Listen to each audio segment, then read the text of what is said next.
അപ്പോൾ എല്ലാവർക്കും നമസ്കാരം. മല്ലു കിച്ചൻ വീഡിയോയിലേക്ക് എല്ലാവർക്കും സ്വാഗതം. ഇന്ന് നമ്മൾ തയ്യാറാക്കാൻ പോകുന്നത് ഒരു ബീഫ് കറിയാണ്. എല്ലാവർക്കും അറിയാം, എന്നാലും ഞാൻ എൻ്റേതായ രീതിയിൽ നിങ്ങളെ ഒന്ന് പരിചയപ്പെടുത്താനാണ് വന്നത്. അപ്പം അതിനു മുമ്പ്, നമ്മൾ വീഡിയോയിലേക്ക് കടക്കുന്നതിന് മുമ്പ് എല്ലാവരും എൻ്റെ ചാനലൊന്ന് സബ്സ്ക്രൈബ് ചെയ്യുക, ഷെയർ ചെയ്യുക, കമൻറ്റ് ചെയ്യുക. ആ സൈഡിലുള്ള ബെൽ ബട്ടനും കൂടെ ഒന്ന് അമർത്തിയേക്കണം കേട്ടോ. അപ്പോൾ നമുക്ക് വീഡിയോയിലേക്ക് പോകാം. ഒരു 1/2 കിലോ ബീഫാണ്, 500 ഗ്രാം ബീഫാണ് ഞാനിവിടെ റെഡിയാക്കാൻ പോകുന്നത്. അപ്പോൾ അതിന് വേണ്ട ബാക്കിയുള്ള ഐറ്റംസൊക്കെ നമുക്കൊന്ന് റെഡിയാക്കാം. ഞാനിവിടെ ഒരു 2 സവോള കേട്ടോ എടുത്തിരിക്കുന്നത്. നമുക്കതൊന്ന് റെഡിയാക്കാം. 2 സവോള എടുത്തിട്ടുണ്ട്. പിന്നെ 4 അല്ലി, 4-5 അല്ലി വെളുത്തുള്ളി, ഒരു ഇഞ്ചി കേട്ടോ, ഇഞ്ചി, ഒരു പച്ചമുളക്, പിന്നെ ആവശ്യത്തിന് കറിവേപ്പില. ഇത്ര സാധനമാണ് ഞാനിപ്പം ഇവിടെ എടുത്തിരിക്കുന്നത്. ഞാൻ തക്കാളി ഇടുന്നില്ല. തക്കാളിക്ക് പകരം ഞാൻ ശകലം നമ്മുടെ വിനാഗിരിയാണ് ഇത്തിരി ഒഴിക്കുന്നത്. നാരങ്ങാനീര് നമ്മൾ ചേർക്കുന്നില്ല. അപ്പം നമുക്കിതൊക്കെ ഒന്ന് റെഡിയാക്കി എടുക്കാം. അരിഞ്ഞ് ഞാൻ വെളുത്തുള്ളിയും ഇഞ്ചിയും ഈ ഒരു പച്ചമുളക് നമ്മൾ ചതച്ചാണ് ചേർക്കുന്നത്. സവോള കനം കുറച്ച് നമ്മൾ അരിഞ്ഞെടുക്കും. പിന്നെ നമുക്ക് വേണ്ടത് പെരിഞ്ജീരകമാണ്. ഈ പെരിഞ്ജീരകവും നമ്മൾ ഈ വെളുത്തുള്ളിയൊക്കെ ചതയ്ക്കുന്ന പോലെ തന്നെ നമ്മളതിൽ ഒന്ന് ചതച്ചെടുക്കുവാണ്. ഓക്കെ, അപ്പം നമുക്കിതെല്ലാം ഒന്ന് അരിഞ്ഞ് റെഡിയാക്കി എടുക്കാം.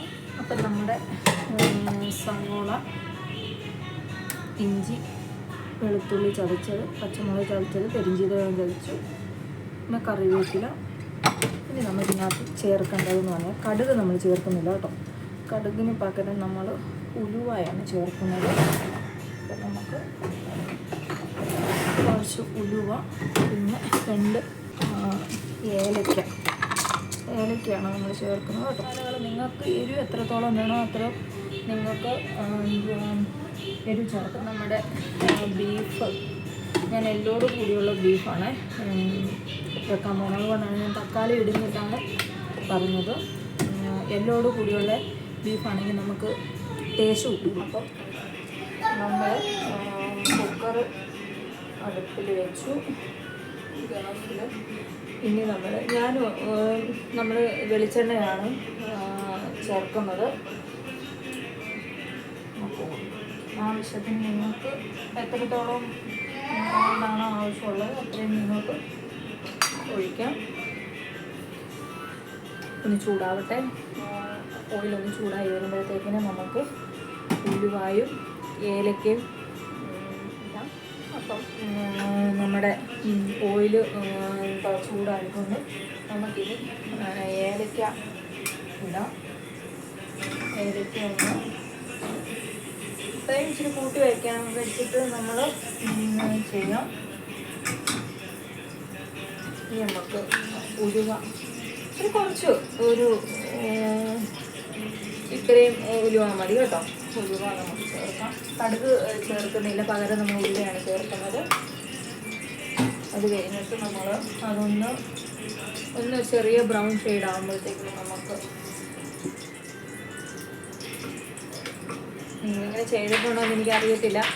ഞാൻ എൻ്റെ ഒരു രീതിയിലാണ് ഞാനിത് തയ്യാറാക്കുന്നത്. എല്ലാവരും ഇഷ്ടപ്പെട്ടെങ്കിൽ കമൻറ്റ് ചെയ്യുക, ഷെയർ ചെയ്യുക, സബ്സ്ക്രൈബ് ചെയ്യുക.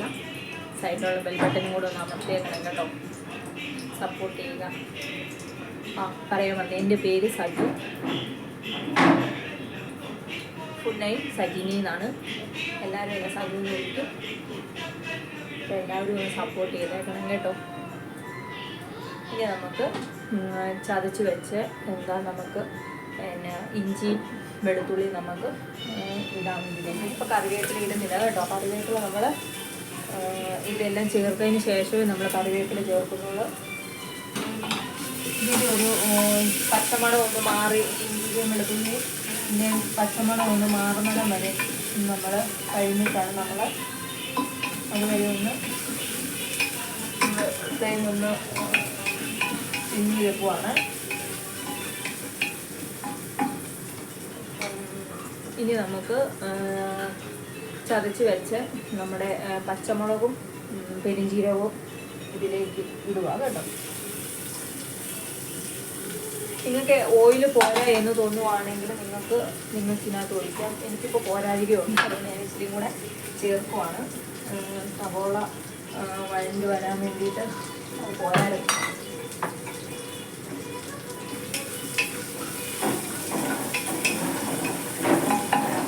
ഇനി നമുക്ക് സവോള ഇടാം.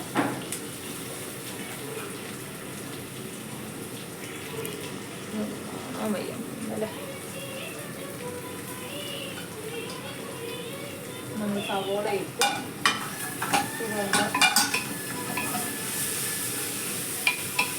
നമുക്ക് ഫ്ലെയിം ഇച്ചിരി കൂട്ടി വയ്ക്കാം കേട്ടോ. ഫ്ലെയിം ഇച്ചിരി ഒന്ന് കൂട്ടി വെച്ചിട്ട് നമുക്ക് സവോള ഒന്ന് വഴറ്റി എടുക്കണം. ഒരു മീഡിയം ബ്രൗൺ ഷെയ്ഡ് ആകുന്നിടം വരെ നമുക്ക് സവോള ഒന്ന് റെഡിയാകേണ്ടതുണ്ട്. അപ്പം നമ്മുടെ സവോളയൊക്കെ ഒരു ബ്രൗൺ ഷെയ്ഡിൽ ആയിട്ടുണ്ട്. ഇനി നമുക്കിതിനകത്തോട്ട് നമ്മുടെ പൊടികൾ ചേർക്കാം കേട്ടോ. അപ്പം ഞാൻ ആവശ്യത്തിന് ഞാനിപ്പം 2 സ്പൂൺ 2-3 സ്പൂണ് കാശ്മീരി മുളക് പൊടിയാണ്. അത് എരിവ് നിങ്ങൾക്ക് എത്രത്തോളം വേണോ അത്രത്തോളം നിങ്ങൾക്ക് എരിവ് ചേർക്കാം. ഞാനിപ്പോൾ ഇവിടെ ഒരു 3 സ്പൂൺ കാശ്മീരി മുളക് പൊടിയാണ് ചേർക്കുന്നത്. ആ കൂട്ടത്തിൽ ഒരു 1/2 ടീസ്പൂൺ നല്ല മുളക് പൊടിയും കൂടെ, എരിവുള്ള മുളക് പൊടിയും കൂടെ ചേർത്തിട്ടുണ്ട്. ഇനി ആവശ്യത്തിന് നമ്മൾ മല്ലിപ്പൊടിയാണ് ചേർക്കുന്നത്. ഒരു 3 ടേബിൾ സ്പൂൺ മല്ലിപ്പൊടി നമ്മൾ ചേർക്കുന്നുണ്ട്. പിന്നെ 1/2 ടീസ്പൂൺ, 1/4 ടീസ്പൂൺ മതി കേട്ടോ, അര വേണ്ട, 1/4 ടീസ്പൂൺ മഞ്ഞൾപ്പൊടി, ഒരു 2 ടേബിൾ സ്പൂൺ ഗരം മസാല. ഇനി നമുക്ക് വേണ്ടത് ബീഫ് മസാലയാണ്. അതും കൂടെ നമുക്ക് ഇതിലേക്ക് ഒരു 2 ടേബിൾ സ്പൂൺ ചേർത്തിട്ടുണ്ട്. ഇനി നമ്മൾ ഇതിനകത്തോട് ചേർക്കേണ്ടത് നമുക്ക് കുരുമുളക് പൊടിയാണ്. 1/2 ടീസ്പൂൺ കുരുമുളക് പൊടി, 1/4 ടീസ്പൂൺ കുരുമുളക് പൊടിയും കൂടെ നമ്മൾ ചേർത്തിട്ടുണ്ട്. നമ്മൾ ഇതിൽ നിന്ന് പച്ചമണം മാറുന്നത് വരെ നമുക്കൊന്ന് ഇതൊന്ന് ഇളക്കി കൊടുക്കാം. പച്ചമണം മാറുന്നത് വരെ നമ്മളിതൊന്ന് ഇളക്കി കൊടുക്കണം. നിങ്ങൾക്ക് ആവശ്യത്തിന് നിങ്ങൾക്ക് എത്രത്തോളം എരിവ് വേണോ അത്രത്തോളം നിങ്ങൾക്ക് ഇതിനകത്ത് നിങ്ങൾക്ക് ചേർക്കാവുന്നതാണ്. നമ്മളിപ്പോൾ ചെറിയൊരു ഫാമിലി ഇതായതുകൊണ്ട് നമുക്ക് അത്രയും മതി, എരിവ് അധികം വേണ്ട. അപ്പോൾ അത്രയും എരിവിൻ്റെ ആവശ്യമേ ഉള്ളൂ. അത് കഴിഞ്ഞ് നമ്മൾ ഇതിനകത്ത് പച്ചമുളക് നമ്മൾ ചതച്ചിട്ടിട്ടുണ്ട്. എരിവുള്ള ഒരു പച്ചമുളകായിരുന്നു, അത് നമ്മൾ ഇതിനകത്ത് നമ്മൾ ചതച്ച് ചേർത്തിട്ടുണ്ട്. ഇപ്പം നമ്മുടെ പൊടികൾ നമ്മൾ ഇതായിട്ടുണ്ട്. നമുക്കിനി ഇതിനകത്തോട്ട് നമ്മൾ കഴുകി വെച്ച ബീഫ് നമുക്ക് ചേർക്കാം. പിന്നെ ഓയിൽ നിങ്ങൾക്ക് കുറച്ച് ചേർത്താൽ മതി. എന്നാന്ന് വെച്ചാൽ ഈ എല്ലിന് നമുക്ക് നെയ്യ് ഉള്ളത് കൊണ്ട് കുറച്ച് ഓയിൽ ചേർക്കുന്നതാണ് നല്ലത്. പിന്നെ ഓരോരുത്തരുടെ ഇഷ്ടത്തിനാണ് നമ്മൾ ഓയിൽ, അവർക്ക് എത്രത്തോളം വേണമെങ്കിൽ അത് ആവശ്യത്തിന് നിങ്ങൾക്ക് ചേർക്കാം. ഞാൻ കുറച്ചേ ചേർത്തിട്ടുള്ളൂ. ഇനി നമുക്കിതൊന്ന് ഇളക്കി നമുക്കിതിനകത്തോട്ട് കറിവേപ്പില നമുക്ക് ചേർക്കാം. കറിവേപ്പില ചേർക്കും. നമ്മൾ വിനാഗിരിയാണ് ചേർക്കുന്നത്. നമ്മളൊരു 1 ടീസ്പൂൺ നമ്മൾ വിനാഗിരി കൂടി ചേർത്തിട്ടുണ്ട് ഇതിനകത്ത്. ഇനി നമുക്ക് ആവശ്യത്തിന് ഉപ്പ് ഇതിനകത്ത് ഇവിടെ 1.5 സ്പൂൺ ചേർത്തിട്ടുണ്ട് ഉപ്പ്. ഇനി നമുക്കിതിനെ ഒന്ന് നമ്മളിതിനകത്ത് ഇപ്പോൾ വെള്ളം ഒഴിക്കുന്നില്ല, നമ്മളിതിനകത്ത് വെള്ളമൊന്നും ഇപ്പോൾ ചേർക്കുന്നില്ല. നമ്മളിത് ഒരു 10-15 മിനിറ്റ് നമ്മൾ ഇത് വെള്ളം ഒഴിക്കാണ്ട് തന്നെ ഇതിനകത്ത് ആവശ്യത്തിന് വെള്ളമുണ്ട്. നമുക്ക് ബീഫിന് ആവശ്യത്തിന് വെള്ളമുണ്ടെന്ന് നിങ്ങൾക്കറിയാം.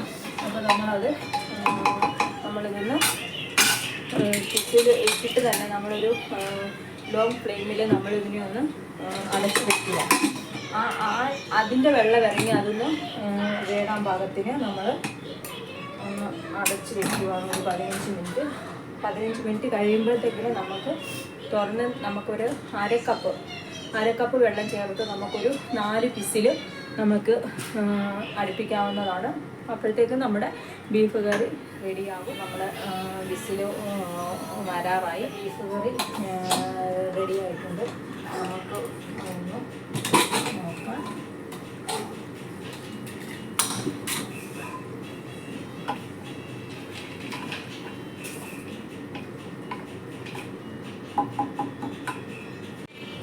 നമുക്കിതൊരു ബൗളിലേക്ക് നമുക്ക് മാറ്റാം. അപ്പം നമ്മുടെ ബീഫ് കറി ഇവിടെ റെഡി ആയിട്ടുണ്ട്. അപ്പം എല്ലാവരും ഉണ്ടാക്കി നോക്കിയിട്ട് അഭിപ്രായങ്ങൾ അറിയിക്കണം.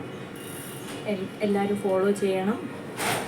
അപ്പോൾ പറഞ്ഞ പോലെ അടുത്ത നല്ലൊരു വീഡിയോ ആയിട്ട് വരുന്നിടം വരേക്കും ബൈ.